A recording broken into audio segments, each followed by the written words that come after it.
Les préoccupations en matière de cybersécurité en 2026 rendent les VPN absolument indispensables. Et c'est ce qui m'amène à vous présenter ce classement complet des meilleurs VPN aujourd'hui. Dans la vidéo, je vais évaluer les meilleurs fournisseurs ainsi que ceux que je trouve personnellement décevants. Vous allez découvrir quels services excellent en matière de sécurité, de vitesse et de fonctionnalités spéciales et lesquels ne méritent aucune considération de votre part. Allez, on commence le top 2026 des VPN avec NordVPN. Alors, il s'agit d'un excellent exemple de sécurité VPN avec des serveurs exclusivement en RAM, une politique de non-conservation des données auditées de manière indépendante et une juridiction respectueuse de la vie privée, en plus d'un chiffrement de premier ordre, bien entendu. En termes de vitesse, vous n'allez pas trouver de VPN plus rapide, comme l'a prouvé une évaluation récente de West Coast Labs, après avoir comparé NordVPN à tous les autres leaders du marché. NordVPN offre de nombreuses fonctionnalités, de la protection anti-menace pro pour bloquer les publicités, les liens dangereux et même les tentatives de phishing, jusqu'aux serveurs spécialisés, au réseau LAN MeshNet et bien plus encore. La liste est un peu trop longue pour être énumérée ici en entier. NordVPN offre également d'excellentes performances pour tout ce qui touche au streaming avec ses vitesses élevées.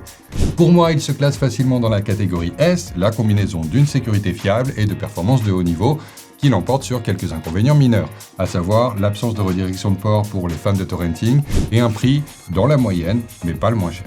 NordVPN est le premier donc du niveau S, mais c'est pas le dernier VPN qu'on va y mettre, vous allez voir, et je veillerai à laisser des liens de réduction pour tous les fournisseurs des niveaux S, A et même B. Ainsi, si le VPN est bon, vous pouvez également le rendre moins cher en cliquant sur l'un des liens de réduction qui sera dans la description. Le fournisseur suivant sur ma liste est presque l'opposé de NordVPN, c'est HolaVPN, qui est tristement célèbre pour son passé extrêmement louche. Il a été pris en flagrant délit de vente des données et de la bande passante de ses utilisateurs via son service VPN gratuit. En substance, chaque utilisateur de HolaVPN lui a donné le droit, souvent sans le savoir, d'utiliser son appareil comme nœud de sortie pour d'autres utilisateurs. Il est difficile de trouver une option moins privée. En matière de sécurité, les choses ne sont d'ailleurs guère meilleures. HolaVPN n'est même pas un VPN, c'est un réseau proxy P2P. Ça signifie qu'il n'y a pas de chiffrement, pas de protocole de tunneling, seulement le strict minimum requis pour modifier une adresse IP. Même en termes de performance, HolaVPN est au mieux imprévisible. Le routage du trafic via d'autres utilisateurs peut vous offrir des vitesses correctes ou vous faire regretter de ne pas utiliser une connexion par modem standard. Le streaming ou le torrenting sont hors de question bien entendu avec de telles performances. C'est pourquoi HolaVPN pour moi c'est le visage du niveau F. Non seulement il ne répond pas aux principales exigences d'un VPN, mais il compromet activement votre confidentialité et votre sécurité.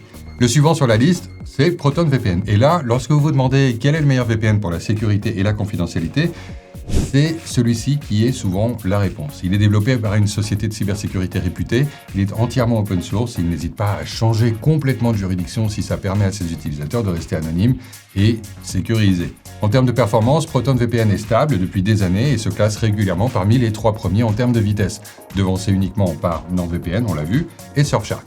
Cela dit, Proton dispose actuellement du plus grand réseau de serveurs, ce qui se traduit par une connexion globalement beaucoup plus stable.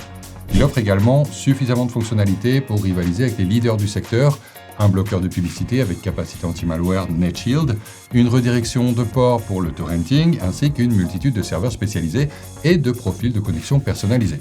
En matière de streaming, ProtonVPN fait bien son travail avec des serveurs optimisés pour le streaming et une vraie diversité dans les pays et les emplacements offerts. C'est sans aucun doute un VPN de niveau S qu'on va ajouter à la liste. Il est extrêmement transparent et sécurisé avec des performances décentes, des fonctionnalités polyvalentes, certainement un des meilleurs VPN en 2026. Le prochain VPN sur la liste, c'est Norton Secure VPN, un VPN développé par les créateurs de l'antivirus Norton bien entendu.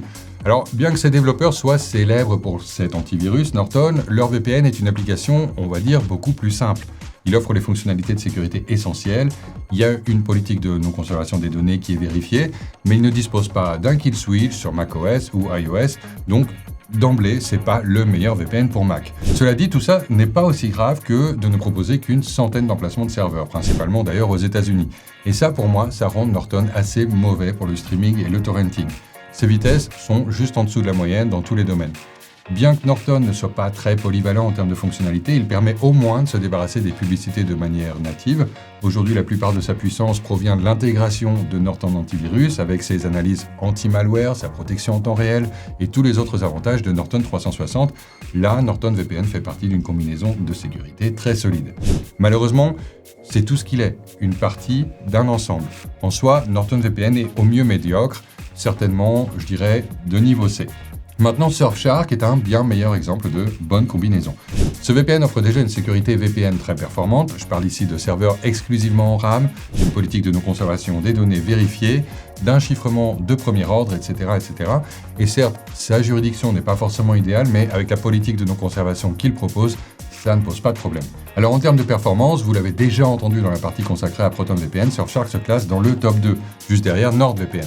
Il dispose également de nombreux serveurs, il ne limite pas les connexions simultanées, ce qui en fait un fournisseur vraiment agréable et un fournisseur parfait si vous voulez partager avec tous vos amis ou votre famille. Si j'ai qualifié Surfshark de super combo, c'est grâce à Surfshark One, une suite d'applications de cybersécurité qui comprend un antivirus. Ainsi, en plus d'un VPN doté de fonctionnalités déjà très intéressantes, comme le bloqueur de publicité CleanWeb et des serveurs spécialisés, bien Surfshark élimine également les logiciels malveillants. Et le secteur reconnaît qu'il le fait très bien. Tout ça en conservant toutes les principales fonctionnalités d'un VPN et en étant idéal pour le streaming et le torrenting, ce qui le différencie considérablement de Norton dont on vient de parler. Surfshark ne présente que des inconvénients mineurs, sa juridiction étant honnêtement la principale critique qu'on peut lui faire, mais compte tenu de tout son potentiel en matière de sécurité, de ses excellentes performances et de son prix, il mérite facilement la note S.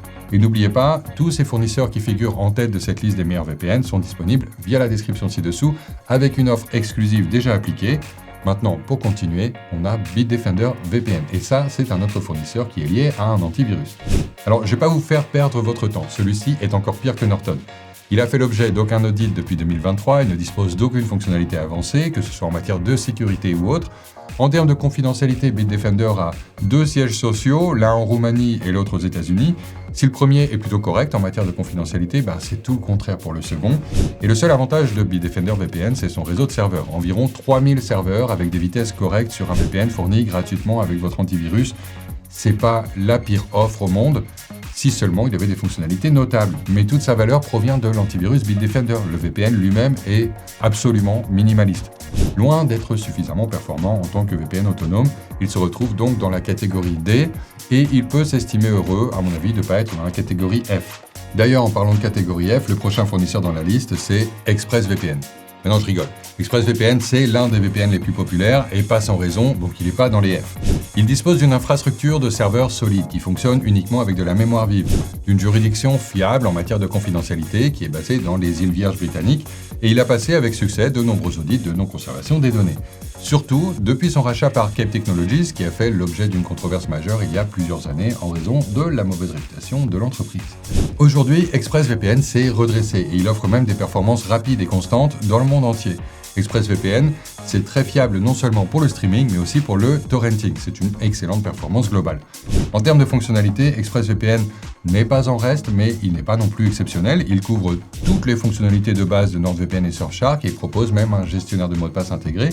C'est également le seul fournisseur à proposer un routeur préconfiguré unique. Cela dit, le prix d'un tel routeur et l'absence de serveurs spécialisés freine un peu ExpressVPN dans sa progression dans notre classement. Dans l'ensemble, bien qu'il ne soit pas très polyvalent, ça reste une option de sécurité solide avec des performances vraiment fiables. Pour moi, c'est un A. Et maintenant, je vais vous présenter Opera VPN, un autre outil proxy de navigateur qui tente de se faire passer pour un VPN. Ola VPN était exactement ça, et spoiler alert, Opera VPN est sur le point de le rejoindre dans le niveau F. En matière de sécurité, vous savez déjà que les proxys ne disposent pas d'un chiffrement adéquat et n'utilisent aucun protocole VPN, ce qui les rend absolument inefficaces pour vous protéger. En outre, ils manquent de transparence quant à leur juridiction, ils ne font l'objet d'aucun audit, ils ne disposent pas de kill switch et leur propriété est généralement douteuse. Le jeu, généralement, n'en vaut tout simplement pas la chandelle. Même en termes de performance, Opera VPN offre des régions très limitées, des vitesses lentes et des serveurs surchargés, sans parler du manque de compatibilité entre les systèmes.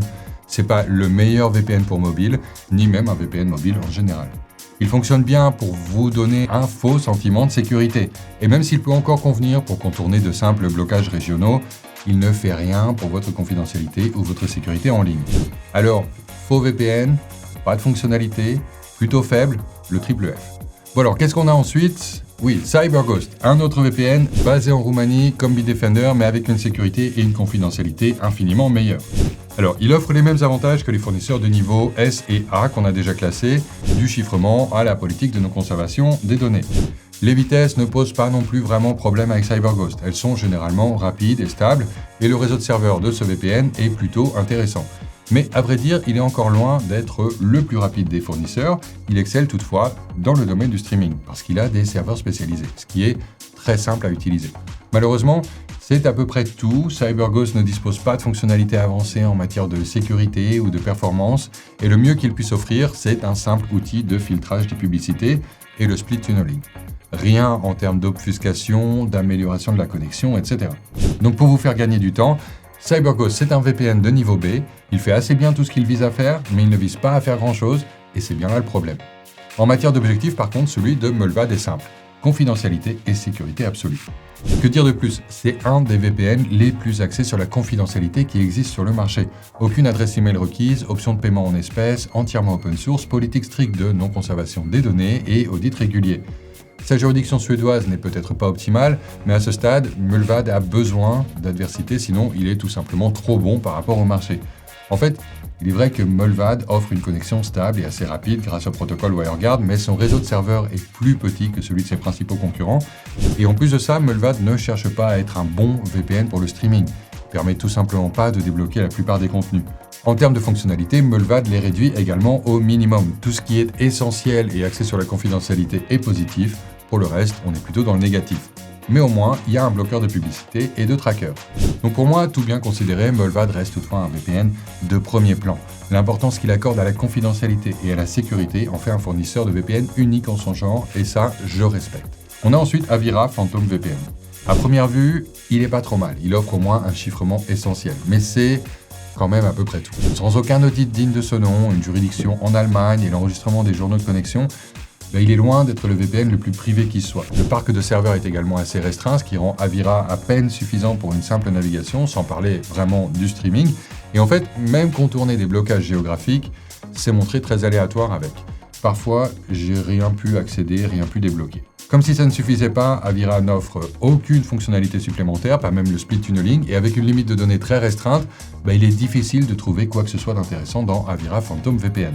Son seul avantage, c'est qu'il est en grande partie gratuit et pas vraiment dangereux, ce qui le place juste au-dessus de Hola VPN ou Opera VPN. Il se classe donc dans la catégorie D.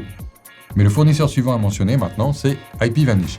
Celui-ci, il s'est toujours montré très performant, malgré sa juridiction américaine. Une sécurité de base solide et un récent audit de sa politique de non-conservation des données ont vraiment amélioré sa sécurité et sa confidentialité d'ensemble. En termes de vitesse, IPVanish est également étonnamment solide, offrant des vitesses constantes dans tous les domaines, ce qui est généralement bon non seulement pour la navigation, mais aussi pour le streaming et le torrenting, avec un grand nombre de serveurs et une bonne couverture mondiale. Il n'y a vraiment rien à redire sur le service. Bien qu'il ne puisse pas se vanter de nombreuses fonctionnalités avancées, il propose quand même un split tunneling, un kill switch, un proxy SOX5 pour le torrenting et même un peu de stockage dans le cloud sur les forfaits les plus chers, ce qui est une bonne affaire étant donné qu'IPVanish est un fournisseur assez abordable par rapport à la moyenne du marché. Dans l'ensemble, c'est un service correct, mais sans rien qui le place vraiment en tête de liste. C'est un service de niveau B, solide, probablement l'une des meilleures options pour les utilisateurs qui veulent simplement essayer, sans s'engager à payer un prix élevé dès le départ. Alors, qu'est-ce qu'on peut retenir de ce classement? Bien, pour une utilisation au quotidien, tout ce qui se trouve dans la catégorie B sera largement suffisant, même si les utilisateurs plus assidus en matière de streaming, de torrenting ou de confidentialité vont trouver que les fournisseurs du classement S répondent bien mieux à leurs besoins, bien entendu. NordVPN, Surfshark, ProtonVPN et Mullvad sont des VPN que j'utilise régulièrement depuis des années. J'ai pu observer leurs améliorations et leurs changements. Vous ne pouvez vraiment pas vous tromper en choisissant un de ceux-là. Je ne dirais pas que les VPN classés C ou D sont absolument horribles, mais je trouve qu'ils ne valent pas forcément leur prix sur le marché actuel, tandis que le classement F, bien évidemment, vous les évitez à tout prix.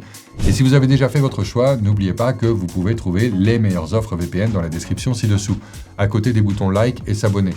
Cliquez d'ailleurs dessus pour me permettre de diffuser ce classement à un plus grand nombre de personnes.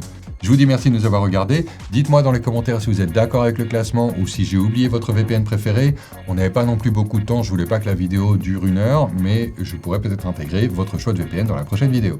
À très bientôt.